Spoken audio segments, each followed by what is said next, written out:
Hello बच्चों, आइए इस प्रश्न को देखते हैं। अभिकथन ए।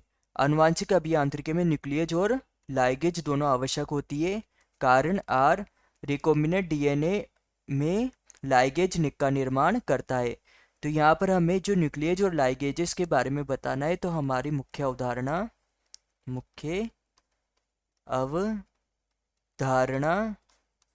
होगी कि न्यूक्लियस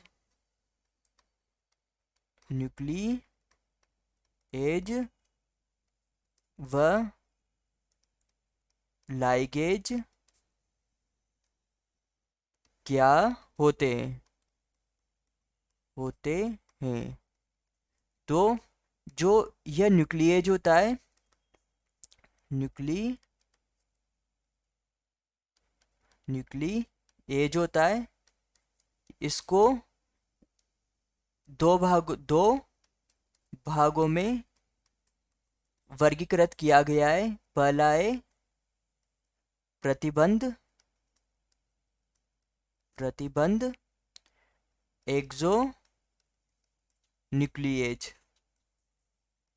तो जो यह प्रतिबंध एक्सो न्यूक्लियेज होता है, इसके द्वारा जो डीएनए होता है, इसको इसके सिरों से काटा जाता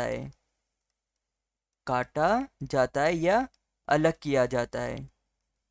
वही दूसरा है हमारे पास प्रतिबंध एंडो न्यूक्लियेज। तो जो यह एंडो न्यूक्लियेज होता है, इसके द्वारा डीएनए को, जो डीएनए होता है उसके मध्य भाग में से काटा जाता है व इसके द्वारा निक का निर्माण किया जाता है। तथा जो यह निक होता है, यह निक जो लाइगेज एंजाइम होता है उसकी सहायता करता है। तथा इस निक की सहायता से लाइगेज एंजाइम होता है, यह इस डीएनए खंड को जो अन्य डीएनए होता है, अन्य डीएनए से जोड़ने का कार्य करती है।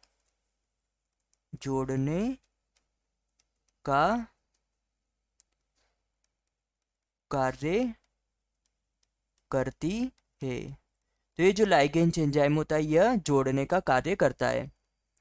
तो यहाँ पर हमारे पास अभिकथन ए था कि आनुवांशिक अभियांत्रिकी में न्यूक्लियेज और लाइगेज दोनों आवश्यक होता है। तो यह सत्य हो गया कि दोनों की आवश्यकता होती है। कारण आर था हमारे पास कि रिकॉम्बिनेंट डीएनए अबू में लाइगेज निक का निर्माण करता है। तो यह हो गया गलत, क्योंकि जो निक होता है इसका निर्माण न्यूक्लियेज के द्वारा किया जाता है, जबकि जो लाइगेज होता है इसका कार्य सिर्फ जोड़ने का होता है। तो यह हो गया गलत। तो हमारा उत्तर होगा उत्तर स कि ए सत्य है लेकिन आर असत्य है। तो यहाँ पर हमारा प्रमुख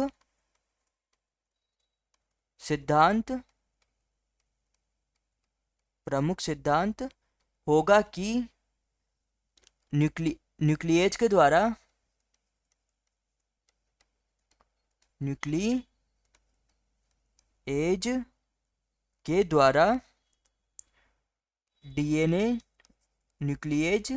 डीएनए को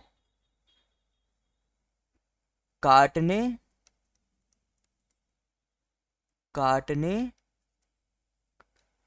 जो यह न्यूक्लियेज होता है, यह डीएनए को काटने का कार्य करता है, तथा यह इस डीएनए को या तो इसके जो बाहरी भाग होता है, वहां से काटता है, या फिर इसका जो मध्य का भाग होता है वहां से इस डीएनए खंड को काटता है। तो यह काटने का कार्य करता है। तथा जो लाइगेज होता है, वह डीएनए को जोड़ने का कार्य करता है। जोड़ने का कार्य करता है। तो आशा है कि आप इसे अच्छी तरह समझ गए होंगे। धन्यवाद।